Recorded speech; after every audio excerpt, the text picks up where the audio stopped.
Hola amigos, ¿cómo están? Bienvenidos a su programa de Libro de Cielo. Continuamos con el volumen 18 y los saludamos el doctor Salvador Tomasini. Hola amigos. Alejandro Carrega. Hola, buenas noches. Y su servidora Elvi Carrión. Damos comienzo con la lectura 18-20 de enero 24, 1926. La divina voluntad es madre de todas las voluntades humanas. En la divina voluntad no hay muertes. Me sentía abandonada por el cielo y por la tierra, y pensaba entre mí que Jesús me había dicho hace ya mucho tiempo que yo debía vivir en el duro exilio de la vida como si no existiera nadie más que Jesús y yo. Todos debían desaparecer de mi mente y de mi corazón. Y ahora, después de que todo me ha desaparecido y habituada a vivir solo con Jesús, también Él ha huido dejándome sola en poder de amarguras indecibles, en el duro estado de aislamiento. Oh Dios, qué pena. Ten piedad de mí.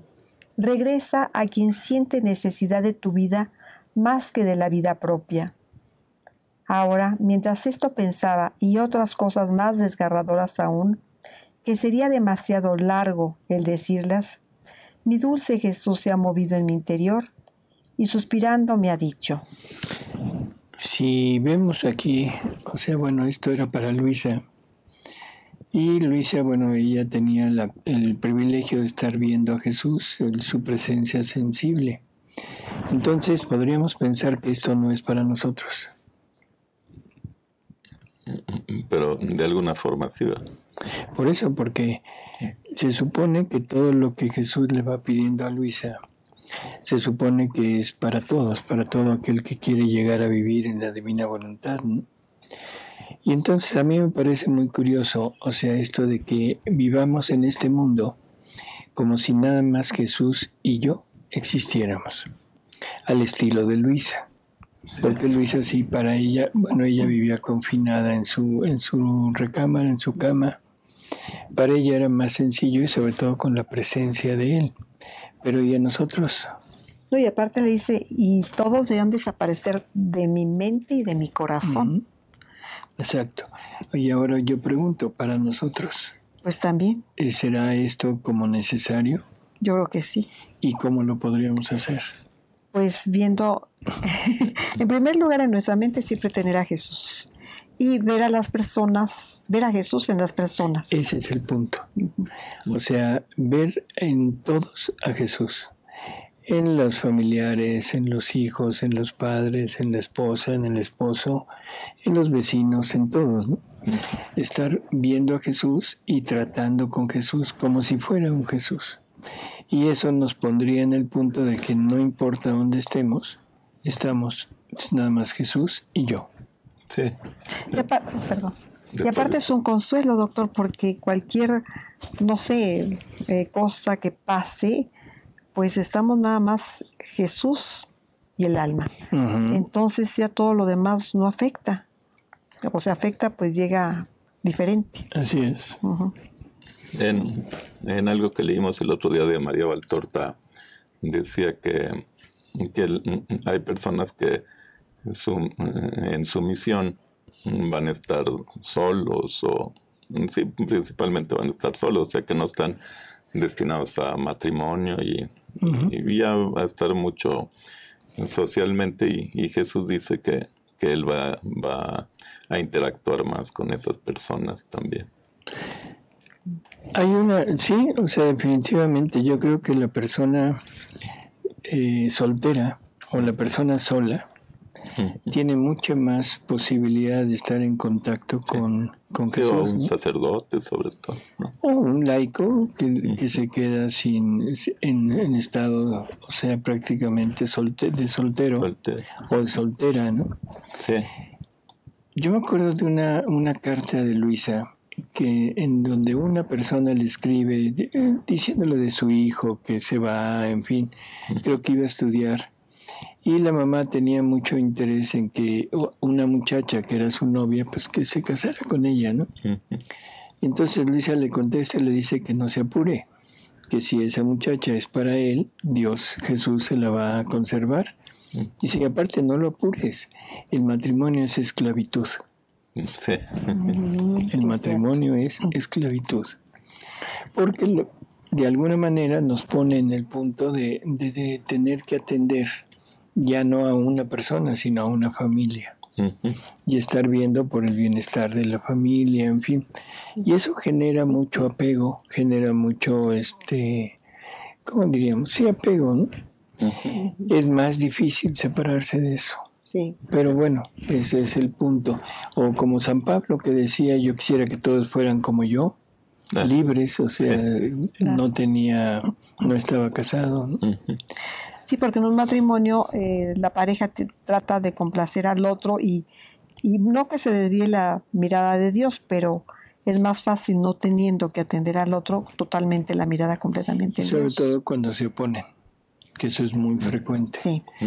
Es que mi esposo o mi esposa se oponen. ¿Qué les dice uno? Pero se avanza mucho en el camino hacia Dios porque aprende uno a amar a todos, ¿no? Bueno, comienza con uno. Exacto, pero en fin, yo creo que es el punto. Hay que ver a Jesús en todos, ¿no? Sí.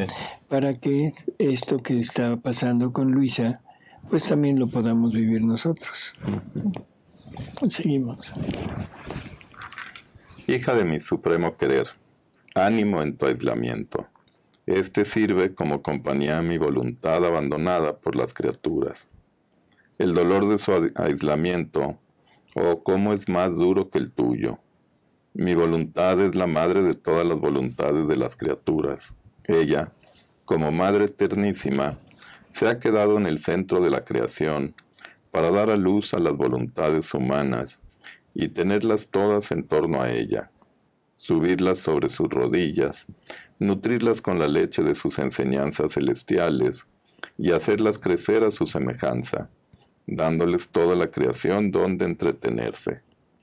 Y como mi voluntad es centro de cada cosa creada, a cualquier parte que las criaturas fueran, ella como centro de cada cosa, les estaría más que madre afectuosa, siempre cerca, para no hacerles faltar jamás sus cuidados maternos y para no dejarlas descender de su nobleza y semejanza. O sea, que estemos donde estemos. O sea, no importa en qué lugar, en qué parte, la divina voluntad siempre estará con nosotros, ¿no? Y será el centro del lugar donde estemos, porque de ella ha salido todo. Así que si estás, no sé, en la playa, en la montaña, en donde quiera, en una selva, en un bosque, siempre estará la divina voluntad ahí para ayudarnos a seguir con ella, ¿no? Y sobre todo poderla encontrar en todos los lugares, en todas las cosas. Eso es como ver a Jesús en todo. Claro. O sea, realmente creo que si tenemos esta actitud, vamos a empezar a entender que estamos prácticamente inmersos en Dios. No hay forma de que no lo podamos percibir de esa manera. Si el ser humano es el rey de la creación y es la obra maestra de Dios, en el ser humano es donde más se descubren los atributos, las cosas que Dios ha sacado de sí. Así que lo que vemos y no nos gusta está de alguna manera, pero es provocado por la voluntad humana, no es provocado por la voluntad divina. Entonces podemos ver a una voluntad divina conculcada, una voluntad divina, no sé, agredida, prisionera, pero siempre tenemos que ver a la divina voluntad. Sí. Y saber que las criaturas que están en esto, pues todo lo que sucede día a día es voluntad de Dios. Así ¿verdad? es. Bueno o malo. Bueno o malo. Pero ay de mí, estas hijas, estas voluntades humanas, paridas por esta Madre Celestial de mi voluntad, despreciando y no apreciando todos los cuidados maternos, su amor, sus ternuras y premuras, a pesar de que ella está junto a ellas, las voluntades humanas están lejanas de esta Madre. Muchas ni siquiera la conocen. otras la desprecian y hacen de ella mofa. Pobre madre que es voluntad. Y en medio de tantas hijas paridas por ella, queda aislada, abandonada, y mientras todas toman de lo suyo para vivir, se sirven de todo para crecer a su desemejanza y para ofenderla. Se puede dar dolor más grande para una madre que el abandono de sus propios hijos, no ser conocida por el parto de sus propias entrañas, y cambiándose en enemigas ofendan a aquella que las ha dado a luz. Por eso, el dolor del aislamiento de mi voluntad es grande e inconcebible. Por eso tu aislamiento sea la compañía de esta madre aislada, que llora y busca a sus hijas, que por cuanto llora, grita y llama a sus hijas, con las voces más tiernas, con las lágrimas más amargas, con los suspiros más ardientes y con las voces más fuertes de castigos. Estas hijas ingratas se están lejanas del seno de aquella que las ha generado. Hija mía, ¿no quieres tomar parte como verdadera hija fiel de mi voluntad en su dolor y en su aislamiento? Bueno, creo que la invitación para Luisa es muy obvia, pero yo repito, esto es una invitación también para nosotros. Sí.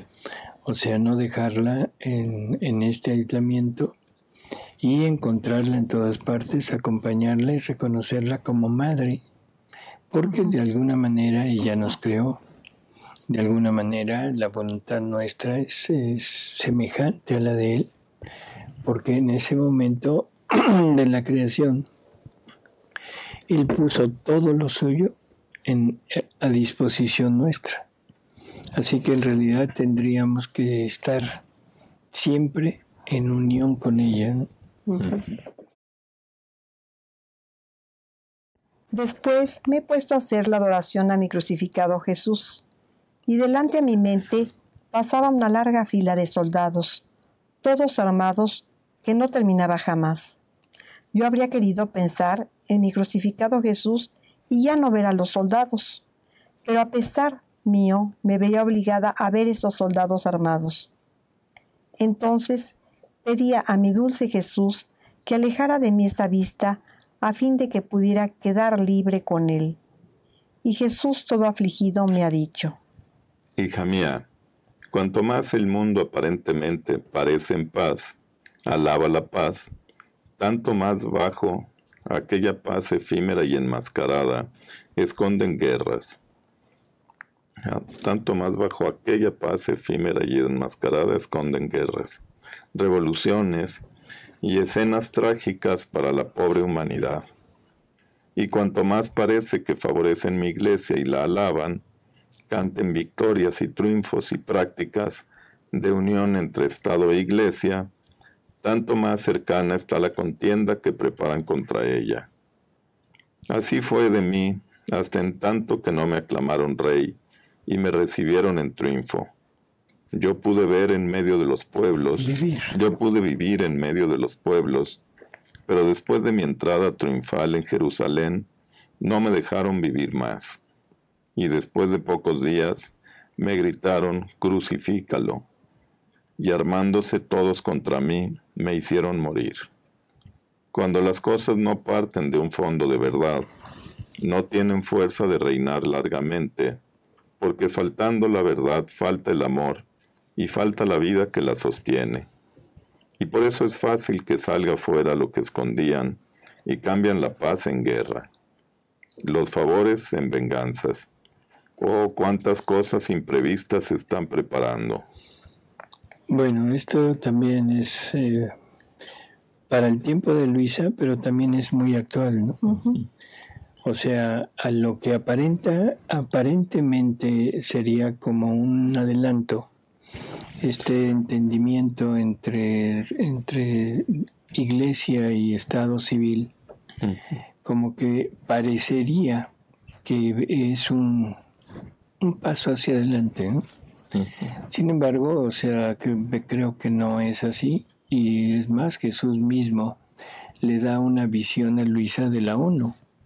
Ajá. O sea, un lugar con banderas de muchos países y en donde se hablaba de paz y incluso había religiosos que iban a hablar ahí. Y entonces Luisa se pone muy contenta porque dice que por fin ya se están uniendo, ¿no? Y Jesús simplemente le dice, te equivocas. Este es el punto más negro de la historia. Porque el que los dejen hablar es que ya no hay contradicción. O sea, ya prácticamente están en el mismo camino, pero no mi camino, sino el camino del mundo. Sí, como dijo él, no vengo a traer la paz, sino la guerra. Así es. Porque no quiere que contemporicemos todos, que congeniemos como el bien y el mal, ¿no? Así es. Entonces, bueno, pues es realmente muy, muy actual. O sea, esto pasa en la actualidad donde el poder civil, la sociedad, parece que tolera y que se une a la iglesia, ¿no? Y ahora ya no es a la iglesia, es a las iglesias. Y bueno, pues de alguna manera estamos viendo que se hace realidad todo lo que Jesús le ponía a Luisa. Sí. En ese tiempo, bueno, era para allí, para ellos, pero se extiende a nuestra época, ¿no? Y desde, creo que en Isaías dice, porque he oído los que hablan de los últimos tiempos, que creo que es en Isaías donde dice, cuando se hable de paz y seguridad, vendrán las guerras. Y aquí mismo también lo dicen, en una lección anterior también lo dijo, ¿no? Cuando se hable de paz, vienen, es que están planeando las guerras. Así es.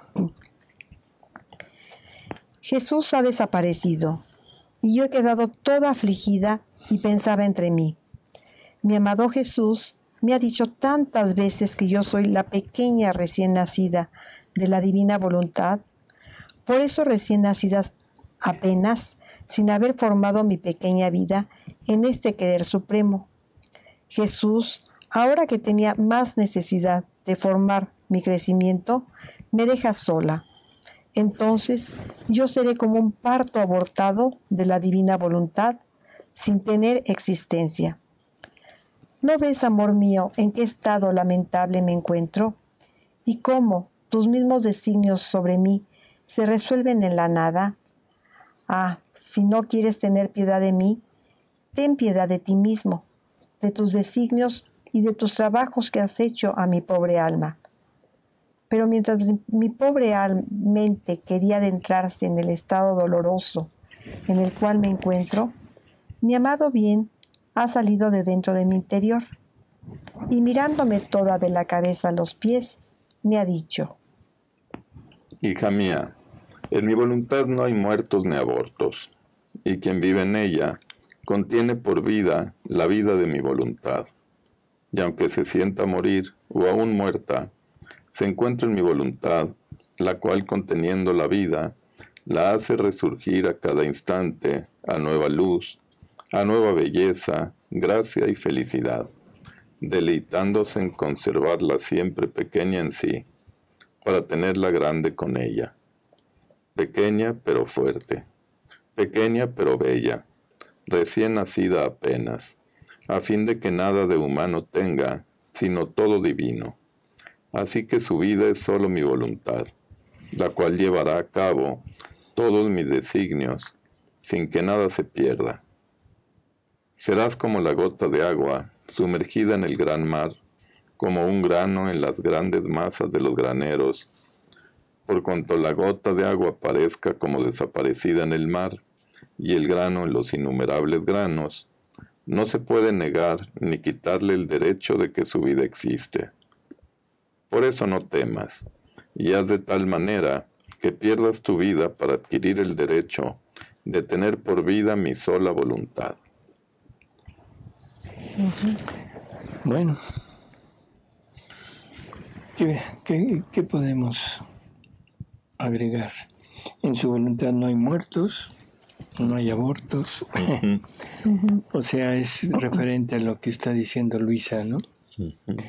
En su voluntad todo es vida, ella es la vida, y si esta vida se pone como vida nuestra, definitivamente no podemos hablar de merma en nuestra existencia, ¿no? Sino al contrario, de un continuo crecimiento continuo. Prácticamente creo que sería como lo principal de esto, y tener siempre en mente lo que leímos al principio: Jesús en todos y la divina voluntad en todo. Y entonces prácticamente viviremos en el cielo sin necesidad de haber muerto, sino desde aquí.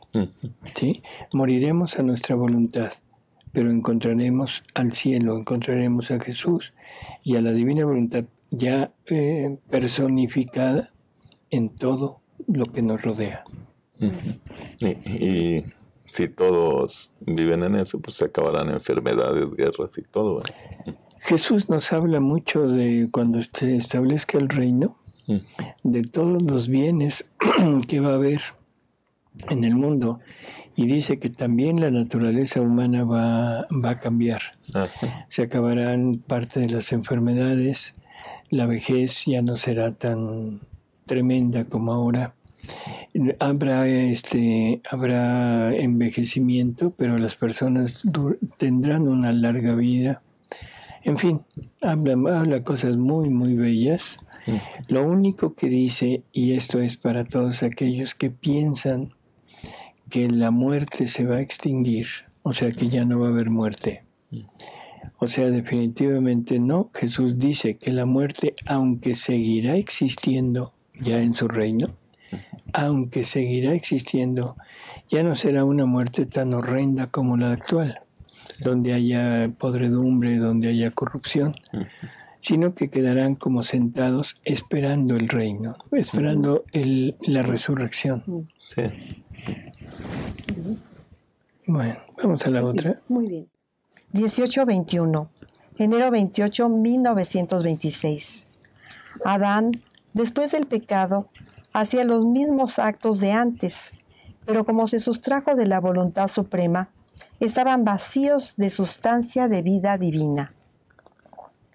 Estaba pensando en el santo querer divino y pensaba entre mí, ¿cómo pudo ser que Adán, después del pecado, habiendo roto su voluntad con la de Dios, perdió la fuerza, el dominio, y sus actos no eran tan agradables a Dios para formarle su delicia, mientras que Adán, antes de pecar, había hecho sus actos hacia Dios, los había aprendido? ¿Y por qué repitiéndolos después no sonaban con el mismo sonido? ¿No contenían la plenitud del amor divino y de la completa gloria de Dios?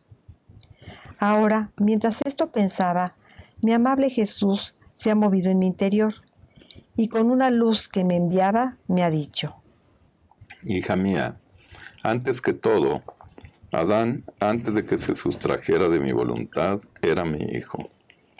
Contenía por centro de su vida y de todos sus actos a mi voluntad. Por lo tanto, poseía una fuerza, un dominio, un atractivo todo divino.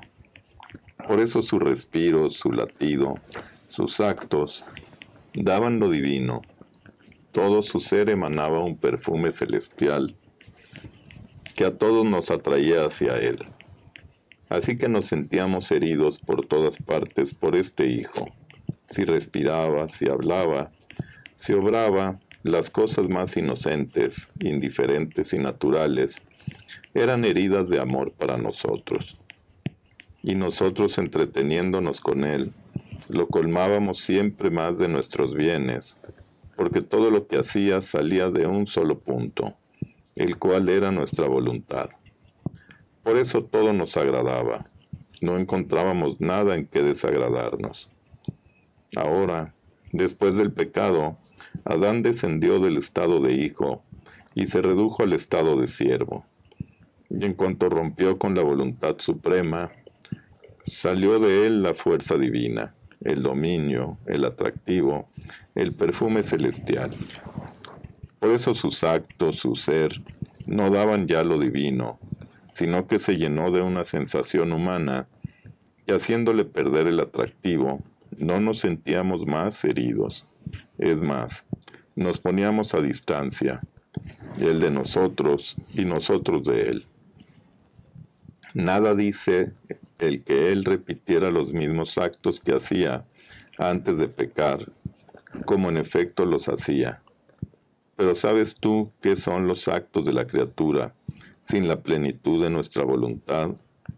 Son como aquellos alimentos sin condimento y sin sustancia, que en vez de gustarlos, disgustan el paladar humano. Así disgustan el paladar divino. Son como aquellos frutos no maduros, que no contienen ni dulzura ni sabor. Son como aquellas flores sin perfume. Son como aquellos vasos llenos, sí, pero de cosas viejas, frágiles y rotas. Todo esto puede servir a una estrecha necesidad del hombre y también como una sombra de la gloria de Dios, pero no a la felicidad y a todo el bienestar de la criatura y a la plenitud de la gloria de Dios. Por el contrario, ¿con qué gusto no se come un alimento bien condimentado y sustancioso? ¿Cómo refuerza a toda la persona? El solo perfume del condimento estimula el apetito y la avidez de comerlo. Y así Adán, antes de que pecara, con la sustancia de nuestra voluntad condimentaba todos sus actos, y por lo tanto estimulaba el apetito de nuestro amor a tomar todos sus actos como el alimento más agradable para nosotros. Y nosotros en correspondencia le dábamos nuestro alimento exquisito de nuestra voluntad. Pero después del pecado, pobrecito, perdió el camino directo de comunicación con su Creador. No reinaba más en él el puro amor. El amor fue dividido por el temor, por el miedo, y no conteniendo más el absoluto dominio de la suprema voluntad, sus actos de antes, hechos después del pecado, no tenían más aquel valor. Mucho más, pues toda la creación, incluido también el hombre, salió del eterno Creador, que es como fuente de vida, en la cual debían conservarse solo con la vida de la divina voluntad. Todo debía estar basado en ella, y esta base de divino querer debía conservar todas las cosas bellas, nobles, como habían salido de Dios, como de hecho están todas las cosas creadas. Tal como fueron creadas, tales son. Ninguna ha perdido nada de su origen. Solo el hombre perdió la vida, la base, y por eso perdió su nobleza, la fuerza, la semejanza con su Creador. Pero a pesar de todo esto, mi voluntad no dejó del todo al hombre, y no pudiéndole ser más fuente de vida y base que lo sostenía, porque él mismo se había sustraído de ella, se ofreció como medicina para hacer que no pereciera del todo. Así que mi voluntad es medicina, es salud, es conservación, es alimento, es vida, es plenitud de la más alta santidad, y según la quiera la criatura, ella se ofrece. Si la quiere como medicina, ella se ofrece para quitarle la fiebre de las pasiones, las debilidades de las impaciencias, los vértigos de la soberbia, el malestar de los apegos, y así de todo el resto de los males. Si la quiere como salud, ella se ofrece para conservarla sana, para liberarla de cualquier mal espiritual. Si la quiere como alimento, ella se da como alimento para hacerle desarrollar las fuerzas y hacerla crecer más en la santidad. Si la quiere como vida y como plenitud de santidad, entonces mi voluntad hace fiesta, porque ve regresar al hombre al regazo de su origen, de donde salió, y se ofrece a darle la semejanza con su Creador, finalidad única de su creación. Mi voluntad jamás deja al hombre. Si lo dejara, se resolvería en la nada, y si no se presta a hacerse santo por mi voluntad, ella usa los modos, al menos para salvarlo.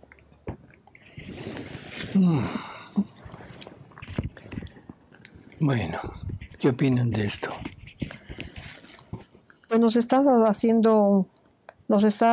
describiendo lo que era Adán antes de pecar La voluntad la tenía todos los bienes, todo lo que tiene la divina voluntad, y haciendo la diferencia con el Adán después de pecar, ¿no? Que es traje. Bueno, y el punto como clave de esto es que la voluntad humana por sí misma no tiene valor. Sí, no. Sus actos no tienen valor ante Dios. O sea, por eso siempre necesita la unión con la divina voluntad. A partir de que Adán peca, el hombre queda muerto a la gracia y no tiene la posibilidad, sin importar lo que haga, de poder acceder a Dios, al cielo. Tiene que venir Jesús, de cumplir toda su redención, y eso nos permite obtener la gracia. Y la gracia ya vivifica, le da vida, le da valor a nuestros actos hechos en virtudes, en las virtudes, pero siempre valorizados por la gracia. O sea, que sigue siendo lo mismo. El acto humano por sí mismo no tiene valor. Yo creo que eso es importantísimo entenderlo, que estamos desperdiciando, si no aceptamos esto, estamos desperdiciando todo lo que Dios es y lo que Dios nos da. Es tremendo, ¿no? Sí. No, y la mayoría de la gente siente que está muy bien porque no le hace daño a nadie. Ya. Con eso Dios está muy contento con nosotros. Así es. Pero pues estamos viendo que no, ¿no? Sí. Yo creo que el punto clave es entender que sin la divina voluntad, la voluntad humana no tiene ninguna valor, ninguna cosa que le pueda agradar a Dios, ¿no? Seguimos. Yo al oír esto, decía entre mí: Jesús, amor mío, si tanta amas el que tu voluntad obre en la criatura, como en el acto en el cual tú la creaste, como si no hubiera habido ninguna rotura entre tu voluntad y la de la criatura, ¿por qué al venir a la tierra a redimirnos no nos diste este gran bien? Que tu voluntad triunfante sobre todo nos pusiera en el orden de la creación, como salimos de las manos de nuestro Padre Celestial. Y Jesús, saliendo de mi interior, me estrechó toda su corazón y con ternura indecible me ha dicho: Hija mía, la finalidad primaria de mi venida a la tierra fue precisamente esto, que el hombre regresara al seno de mi querer, como salió de él cuando fue creado. Pero para hacer esto, debí formar por medio de mi humanidad la raíz, el tronco, las ramas, las hojas, las flores de las cuales debían salir los frutos celestiales de mi querer. Nadie tiene el fruto sin el árbol. Este árbol fue regado por mi sangre, que cultivado por mis penas, por mis suspiros y lágrimas. El sol que resplandeció sobre él fue solo el sol de mi voluntad.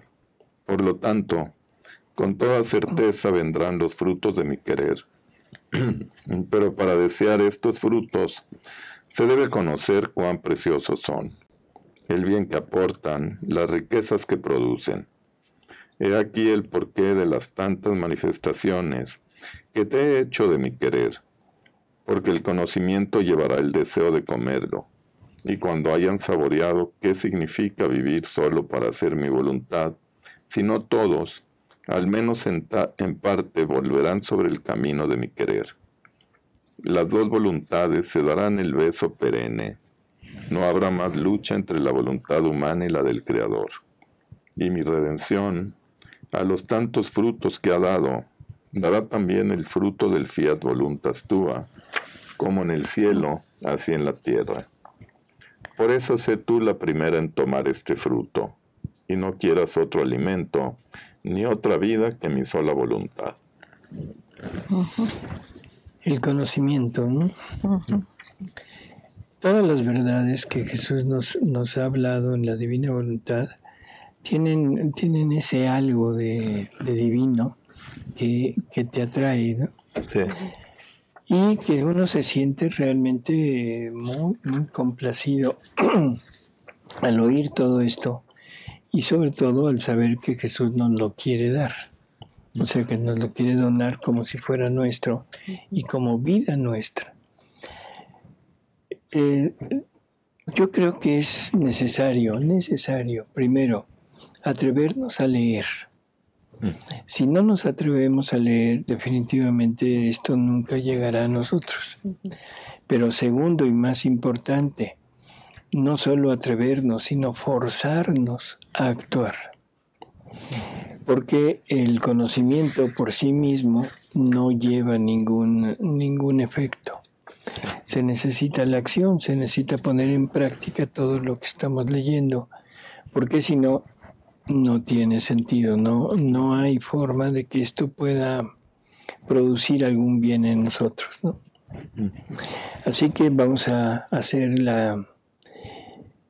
esfuerzo de decir, bueno, voy a enterarme, voy a leer, voy a sentir este agrado, este gusto, pero luego lo voy a poner en práctica para que poco a poco se vaya convirtiendo en naturaleza nuestra. ¿Sí? Hacerlo vida, ¿verdad? Hacerlo vida, Así que nos cambiamos el programa, ¿no? El programa de computadora. Digo, sí. No, este programa no le cambia nunca. No, cambiamos el programa, perfecto. Pero lo que ya hemos hablado en varias ocasiones, para instalar el programa, el sistema operativo, ¿no? Necesitamos desinstalar el antiguo. Claro. Dos sistemas operativos juntos no funcionan. Entonces necesitamos desinstalar el nuestro, y el nuestro se llama voluntad humana. Así que habrá que recurrir a un formateo o a una desinstalación. Y si nosotros no podemos, entonces habrá que recurrir a algún técnico en electrónica de esto, que es Jesús. Es decir, Señor, ayúdanos a desinstalar esto, porque no es fácil olvidarnos, ¿no? Claro. Pues amigos, muchas gracias por haber estado con nosotros. Elvi, muchas gracias. Gracias, doctor. Alejandro. Gracias. Gracias, Y esperamos verlos aquí la próxima semana. Y a ustedes también, amigos. Muchas gracias, amigos. Gracias. Hasta luego. Hasta luego.